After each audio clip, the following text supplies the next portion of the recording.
नमस्कार विद्यार्थी मित्रांनो. आज आपण शतमान या टॉपिकमध्ये असणारी भारत स्किल या पुस्तकातील काही गणितं पाहणार आहोत. ही गणितं अतिशय साध्या आणि सोप्या लॉजिकवर आहेत आणि ते लॉजिक काय आहे हे तुम्हाला मी वारंवार सांगितलेलं आहे. जसं की आपल्याला काही लहान इयत्तांमध्ये म्हणजे 4थी-5वीमध्ये गुणाकाराची गणितं, शाब्दिक गणितं, त्यांचं लॉजिक तर कशास्त्र सांगितलेलं असतं. म्हणजे एका ओळीमध्ये 7 रुपये तर 6 ओळीत किती रुपये. तर आपण त्याचं उत्तर हे अत्यंत साध्या आणि सोप्या पद्धतीत एक्स बरोबर 6 × 7 किंवा 42 ही किंमत काढत असतो. काही वेळेला त्यानंतर भागाकाराची गणितं देखील सांगितली जातात. त्यामध्ये एका ओळीमध्ये 4 ओळीमध्ये 28 रुपये तर एका ओळीत किती रुपये. तर या ठिकाणी आपण भागाकार देखील करतो किंवा भागाकाराचं दुसऱ्या पद्धतीचं गणित देखील तुम्हाला विचारलं जाऊ शकतं की एका ओळीमध्ये 7 रुपये असतील तर 63 ओळींच्या किती ओळी तयार होतील आणि त्या ठिकाणी 63 रुपये आणि 7 रुपयांचा भागाकार करून तुम्ही ओळींची संख्या ही सांगत असता. त्याच पद्धतीनं गुणाकार आणि भागाकार या दोघांच्याही पद्धतींमध्ये किंवा दोघांचं कॉम्बिनेशन असणारी गणितंसुद्धा विचारली जातात आणि त्याच्यामध्ये 8 ओळीमध्ये 56 रुपये तर 5 ओळीत किती रुपये. तर इथे 5 × 56 याची किंमत तुम्ही 35 बरोबर शोधून काढता. तर हे लॉजिक हे आपल्या सर्व शतमानांच्या गणितामध्ये असणार आहे. तर याचा उपयोग करून आपण भारत स्किलमधली गणितं सोडवूया. तर इथे पहिलं गणित पहा. पहिल्या गणितामध्ये इथे एक चौरस दिलेला आहे आणि त्या चौरसामध्ये एक वर्तुळ आहे. हे वर्तुळ या चौरसाच्या बाजू इतक्या व्यासाचं आहे. त्याच्यामुळं इथे शेडेड पोर्शन म्हणजे वेस्टेज क्षेत्रफळ इथं विचारलेलं आहे. म्हणजे थोडक्यामध्ये चौरसाकृती एक पत्रा असेल किंवा जॉब असेल आणि तिथे एक सर्कल त्याच्यामधून कट केलेलं आहे आणि सर्कल हे वापरायचं आहे आणि बाकीचा पत्रा हा कामाचा राहणार नाही. तर तो वेस्टेज असा पकडलेला आहे. तर इथे आपल्याला दिलेल्या गोष्टीमध्ये चौरसाची बाजू 400 mm आणि वर्तुळाचा डायमीटर 400 mm आहे. इथे चौरसाचं क्षेत्रफळ म्हणजे बाजूवर्ग म्हणजे 400चा वर्ग आणि हा आपण 400चा वर्ग म्हणजे 4चा वर्ग 16 आणि इथे 2 शून्य असल्यामुळे या 16वरती 4 शून्य द्यायचे आहेत. त्यामुळे 1,60,000 चौरस मिलीमीटर एवढं क्षेत्रफळ या चौरसाचं आलेलं आहे. वर्तुळाचं क्षेत्रफळ काढूया. वर्तुळाचं क्षेत्रफळ हे πd² या सूत्रानं काढता येतं आणि यामध्ये किंमत टाकली तर 22 × 400 × 400 भागिले 7 × 8 असं आपल्याला लिहिता येईल आणि याचं उत्तर आपण इथं जे शोधलेलं आहे ते 1,28,714.286 चौरस मिलीमीटर इतकं आलेलं आहे. म्हणजे इथं 1,60,000 हे चौरसाचं क्षेत्रफळ आहे आणि हे साधारणपणे 1,25,714.286 हे वर्तुळाचं क्षेत्रफळ आहे. तर या दोघांमध्ये जो डिफरन्स आहे तो म्हणजे वेस्टेजचं क्षेत्रफळ असणार आहे आणि यांची वजाबाकी जर आपण केली म्हणजे चौरसाचं क्षेत्रफळ आणि वर्तुळाचं क्षेत्रफळ यांची वजाबाकी केली तर आपल्याला 34,285.714 चौरस मिलीमीटर हे क्षेत्रफळ मिळतं. आता हे क्षेत्रफळ वेस्टेज होतं पण हे वेस्टेज कशामधून होतं तर हे 1,60,000 चौरस मिलीमीटरमधून होतं हे लक्षात ठेवा. त्याच्यामुळं आपल्याला किंमत काढताना लक्षात घ्यायला पाहिजे की 1,60,000 पैकी वेस्टेज किती आहे तर 34,285.714 आहे. तर 100 पैकी किती असा सरळ सरळ प्रश्न आहे. म्हणजे टक्केवारीमध्ये आपल्याला क्षेत्रफळ हे शोधता येईल आणि ही टक्केवारी आपण नेहमीच्या पद्धतीनं म्हणजे 100 गुणिले 34,285.714 भागिले 1,60,000 या भागाकारानं करणार आहोत आणि अंतिमतः याचं उत्तर 21.42% इतकं येणार आहे. म्हणजे हे वेस्टेज क्षेत्रफळ रेखांकित जो भाग दाखवलेला आहे तो 22.42% आहे, हे लक्षात ठेवा. तर या पद्धतीनं हे गणित होतं. दुसरं गणित बघूया. दुसऱ्या गणितामध्ये एक टर्नरचा जॉब आहे. टर्नर म्हणजे आपल्या लेथ मशीनला कट लावलेला आहे. इथे जो सिलेंड्रिकल जॉब आहे त्याचा डायमीटर आहे 26 मिलीमीटर आणि कटची जी डेप्थ आहे ती 2.4 मिलीमीटर आहे. आणि आपल्याला इथं reduction of area of cross section म्हणजे जो क्रॉस सेक्शन एरिया आहे तो किती टक्क्यानं कमी झाला आहे असा प्रश्न विचारलेला आहे. तर पहिल्यांदा ओरिजिनल जो सिलेंडर आहे त्याच्या डायमीटरनुसार त्याचं क्रॉस सेक्शन एरिया आपण शोधूया.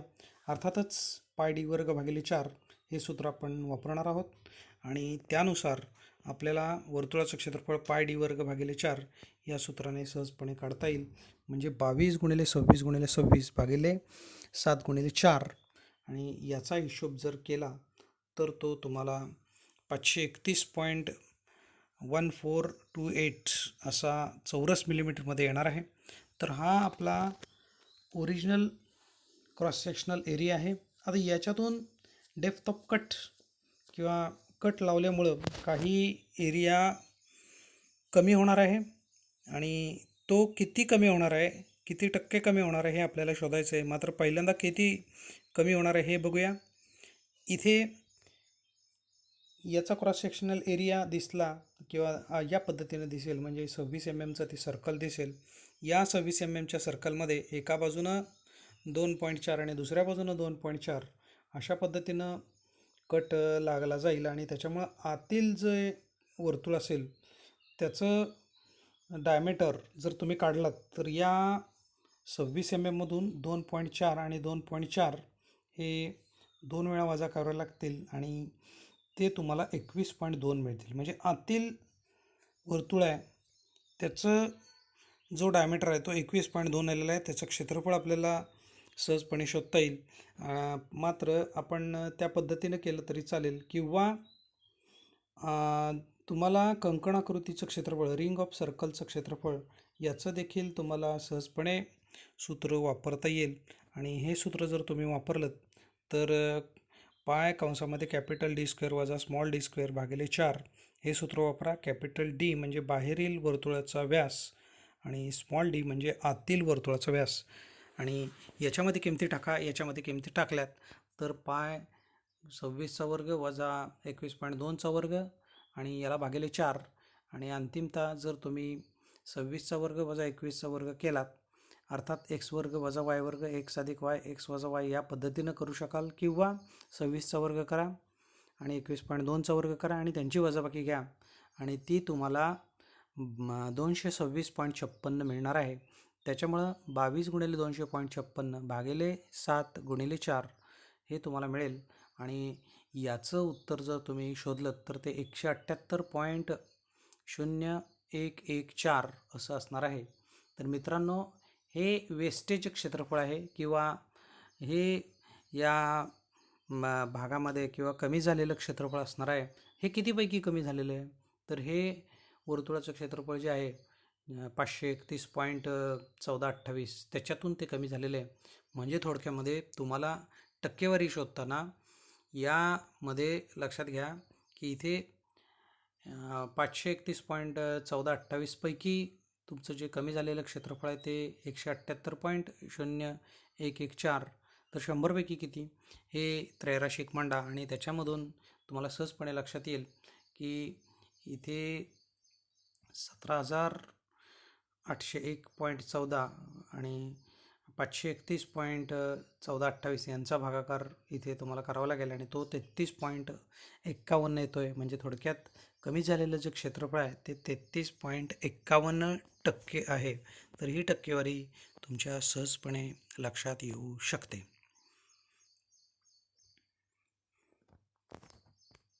तिसरं गणित बघा. तिसऱ्या गणितामध्ये इथे बल जे आहे त्याच्यामध्ये इन्क्रीज केलेलं आहे. म्हणजे सुरुवातीला इथे एक छोटा बॉब दिसतोय आणि नंतर मात्र मोठा स्पिअर दिसतोय. तर याच्यामध्ये 36% हे थोडक्यामध्ये वजन वाढवलेलं आहे. त्यामुळे स्प्रिंगमध्ये पहिल्यांदा लावलेलं छोट्या बॉबच्या साह्यानं जे टेन्शन होतं किंवा बल होतं ते कमी होतं आणि नंतर मोठा जो गोळा लावलेला आहे त्याच्यामुळं ते वजन वाढलेलं आहे. तर ते वजन त्यांनी सांगितलेलं की 36% ते वाढवलेलं वजन आहे. आणि इथे इन्क्रीज झालेलं वजन किती आहे तर 611.2 newton per square m m आहे.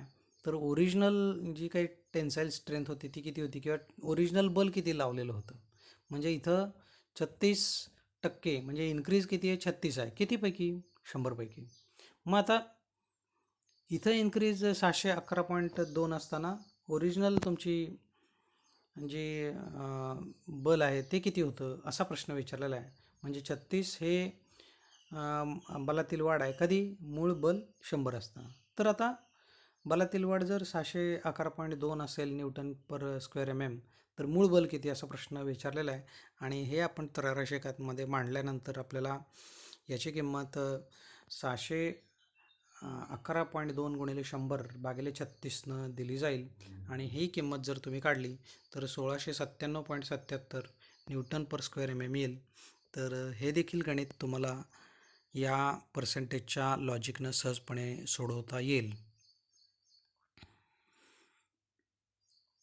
त्यानंतर पुढच्या गणितामध्ये बघा, पुढच्या गणितामध्ये कॉपर आणि झिंक यांचं तुम्हाला पर्सेंटेज विचारलेलं आहे. इथे कॉपर 27 किलोग्रॅम आहे आणि झिंक हे 18 किलोग्रॅम आहे. मित्र हो, या मिश्रधातूचं एकूण वजन तुमच्या सहजपणे लक्षात येईल. 27 अधिक 18 आणि 27 अधिक 18 म्हणजे 45. मग 45 पैकी तांबं किती आहे तर 27 किलोग्रॅम आहे. तर 100 पैकी किती हे सहजपणे तुम्हाला लक्षात येईल. आणि तुम्ही ते केलं तर 100 गुणिले 27 भागिले 45 हे त्रैराशिक मिळेल. म्हणजे 2700 भागिले 45 आणि 2700 भागिले 45 यांचा भागाकार केला तर तो तुम्हाला 60 येईल.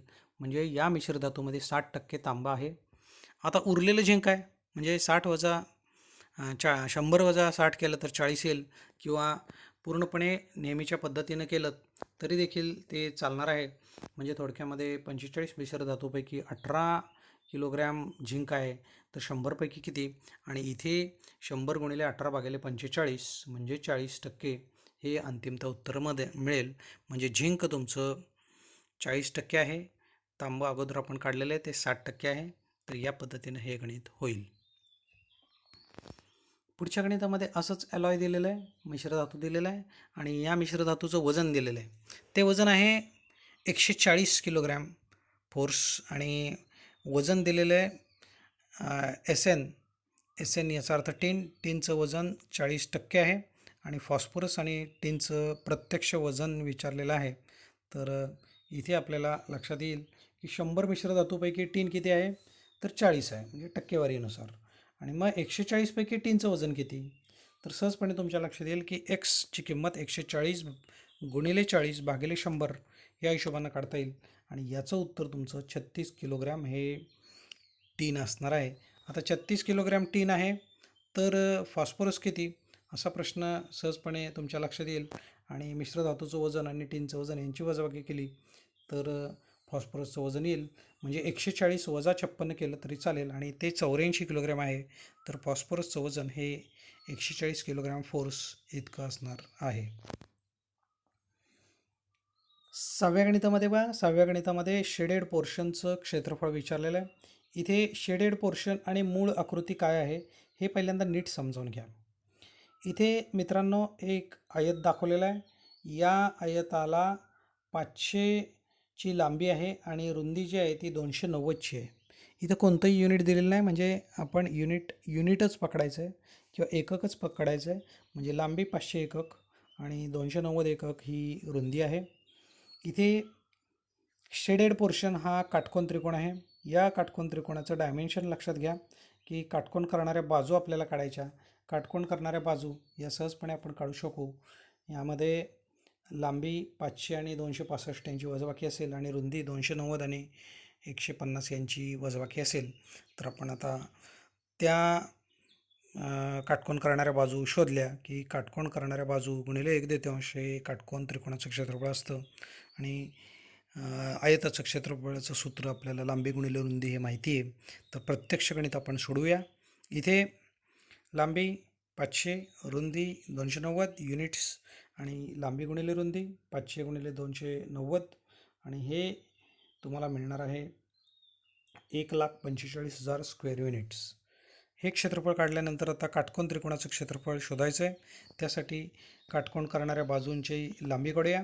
पहिली लांबी आपली 500 वजा 290 येईल आणि 265 येईल आणि 265 आणि 500मधून 265 वजा झाले तर 235 ही पहिली काटकोन करणारी बाजू येईल.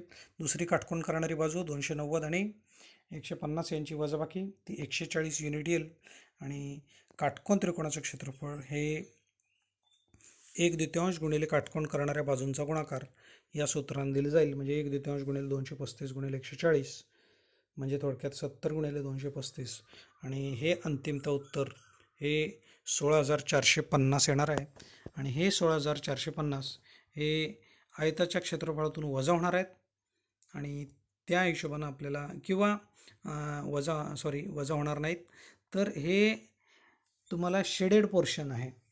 शेडेड पोर्शन 16,450 आणि ओरिजिनल तुमचा पोर्शन आहे किंवा ओरिजिनल एरिया आहे तो 1,45,000 आहे आणि 1,45,000 पैकी 16,450 आहे. तर 100 पैकी किती असा सहज प्रश्न आपल्याला सरळ प्रश्न आपल्याला शोधता येईल. तर आयताचं क्षेत्रफळ 1,45,000 स्क्वेअर युनिट आणि 16,450 स्क्वेअर युनिट शेडेड पोर्शन आहे. तर इथं 100 पैकी वेस्टेज किती किंवा शेडेड पोर्शन रेखांकित किती, तर रेखांकित भागाचं क्षेत्रफळ हे 100 गुणिले 16,450 भागिले 1,45,000 यानं दिलं जाईल आणि हे 11.34% येतं आहे. तर या पद्धतीनं हे पर्सेंटेजमध्ये रेखांकित भागाचं क्षेत्रफळ आपण शोधलेलं आहे. हे जे गणित आहे हे गणित आपल्याला आपण अपूर्णांक भागामध्ये बघितलेलं आहे. त्याच्यामुळं मी या गणितामध्ये विशेष तुम्हाला काही सांगत नाही. तर ते गणित तुम्ही आपला जो अपूर्णांकाचा पहिला किंवा दुसरा व्हिडिओ असेल तो रेफर करा. त्याच्यामध्ये हे गणित सोडवलेलं मिळेल. इथे 8व्या गणितामध्ये बघा, 8व्या गणितामध्ये सर्कल दिलेलं आहे आणि त्याच्यामध्ये चौरस दिलेला आहे, चौकोन दिलेला आहे. इथे पहिल्या गणितामध्ये चौरस होता त्याच्यामध्ये सर्कल होता. आता इथं सर्कल आहे त्याच्यामध्ये चौरस आहे. तर इथं पहिल्यांदा आपण चौरसाचं वर्तुळाचं क्षेत्रफळ शोधूया. इथे डायमीटर 360 दिलं आहे त्याच्यामुळं वर्तुळाचं क्षेत्रफळ पाय डी वर्ग भागिले 4 या सूत्रानं पाय डी वर्ग म्हणजे 360 गुणिले 360 भागिले 7 गुणिले 8 हे सहजपणे शोधता येईल. आणि इथे ते क्षेत्रफळ 1,01,826 1,01,828.571 चौरस मिलीमीटर येईल. आता चौरसाची बाजू इथे थेट सूत्र दिलेलं आहे की बाजू कशी काढाल, 0.707 गुणिले डायमीटर आणि हा डायमीटर तुम्हाला सहजपणे शोधता येईल किंवा दिलेला आहे तो 360 आहे आणि त्यामुळे तुम्हाला बाजू ही गुणाकारानं म्हणजे 0.707 गुणिले 360 आणि ती 254.52 आणि हे चौरसाचं क्षेत्रफळ आहे. हे चौरसाचं क्षेत्रफळ ह्या वर्तुळाच्या क्षेत्रफळातून वजा होईल आणि चौरसाची बाजू जी आहे त्या बाजूनं आपल्याला बाजूवर्ग या सूत्रानं आपल्याला सहजपणे शोधता येईल. आणि हे चौरसाचं क्षेत्रफळ 64,780.4804 चौरस मिलीमीटरमध्ये मिळणार आहे. तर हे वजा होणार आहे वर्तुळाच्या क्षेत्रफळातून. हे वजा होणारं क्षेत्रफळ किती आहे तर त्यांची वजाबाकी जर शोधली तर 37,048.1404 हे चौरस मध्ये येईल. तर आता ओरिजिनल वर्तुळाचं क्षेत्रफळ किती आहे तर 1,01,828.571. त्याच्यातून वेस्टेज किती आहे तर 37,048.1406. मग 100 पैकी किती असा सरळ प्रश्न आपण जर काढला तर आपण 100 गुणिले 37,048.1406 भागिले याला 1,01,828.571 करू आणि हे अंतिमतः उत्तर आपलं 36.38 येतं आहे. तर 36.38% इतकं वेस्टेज या आकृतीमध्ये आहे. त्यानंतर पुढच्या प्रश्नामध्ये झेड झिंक आणि Cu यांची टक्केवारी विचारलेली आहे. तुम्हाला इथे लक्षात येईल की मिश्र धातू 36 किलोग्रॅम तांबा आहे, 24 किलोग्रॅम झिंक आहे. यांचं एकूण वजन यांचे बेरजेनं दिलं जाईल, म्हणजे 24 अधिक 36 28 किलोग्रॅम एकूण वजन आहे. कॉपर किती? तर इथे 60 पैकी 36 100 पैकी किती असा सहज प्रश्न तुम्ही विचारू शकाल. तर त्याची किंमत तुम्हाला एक्सची किंमत 100 गुणिले 36 भागिले 60 यानं मिळेल, म्हणजे 60% तांबे असणार आहे. आता उरलेलं झिंक आहे, वजाबाकीने देखील काढता येईल किंवा नेहमीच्या पद्धतीनं सुद्धा तुम्ही काढू शकाल. आणि इथे 60 पैकी 24 तर 100 पैकी किती या पद्धतीनं तुम्ही झिंकची किंमत काढू शकाल आणि ती किंमत तुम्हाला 40 मिळेल. तर 40% ही शेकडेवारी झिंकची असणार आहे. इथे चुकून तांबं हे प्रिंट झालेलं आहे, तर ही झिंकची टक्केवारी 40% असणार आहे. तांबं हे ऑलरेडी आपण 60% शोधलेलं आहे. पुढच्या प्रश्नामध्ये बघा, पुढच्या प्रश्नामध्ये कॉपर आणि एस एन म्हणजे टिन आणि या दोघांचं वजन हे 42.3 आणि 2.7 म्हणजे 45 आणि टक्केवारी विचारलेली. आपण पहिल्यांदा कॉपरची टक्केवारी काढू.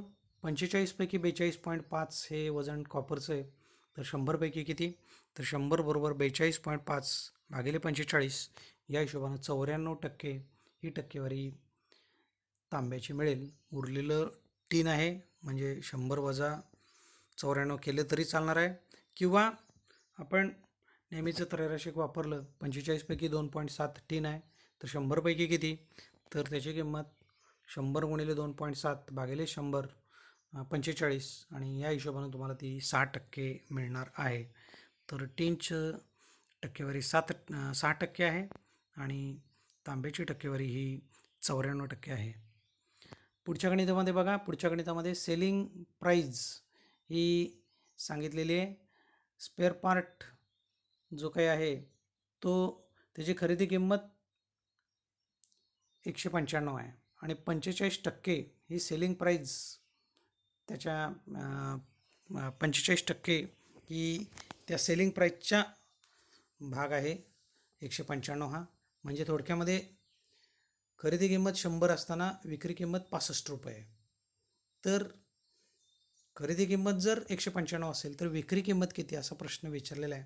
आणि इथे किंमत ही 195 गुणिले 65 भागिले 100 दिली जाईल, म्हणजे ती किंमत 126.75 इतकी असणार आहे.